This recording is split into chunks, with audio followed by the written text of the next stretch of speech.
চাঁদাবাজি নিয়ে লাইভ করার পর এক সাংবাদিককে কুপিয়ে গলা কেটে হত্যা করেছে দুর্বৃত্তরা। এই ধরনের ঘটনা ইদানিং বেড়ে চলেছে, কোনো কিছুতেই থামানো যাচ্ছে না। এসবের পুনরাবৃত্তি রোধে আপনার পরামর্শ কি? প্রথম কথা হলো, এই নিউজটার ব্যাপারে আমি যতটুকু দেখেছি যে এখানে লাইভ করার পরে কুপিয়ে গলা কেটে হত্যা করার কথাটি সোশ্যাল মিডিয়াতে প্রচারিত হয়েছে। কোনো কোনো মিডিয়াতে থাকলেও সেই মিডিয়ার তথ্য এবং ভেতরের নিউজ পর্যালোচনা করে দেখা গেছে তারা ওই ব্যক্তির প্রোফাইল ঘেঁটে কোনো প্রকার লাইভ করার কোনো চিত্র বা আলামত খুঁজে পাননি।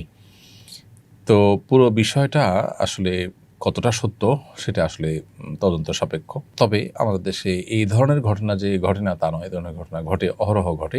এগুলোর জন্য আমাদের আসলে রাজনৈতিক সমস্ত দলগুলোকে, রাজনৈতিক শক্তিগুলোকে ঐক্যবদ্ধ হতে হবে এবং তাদের সবাইকেই যার যার অবস্থান থেকে এই পরিস্থিতি থেকে উত্তরণের জন্য সিদ্ধান্ত গ্রহণ করতে হবে যে তারা এগুলো কোনোটাকে কেউ প্রশ্রয় দিবে না।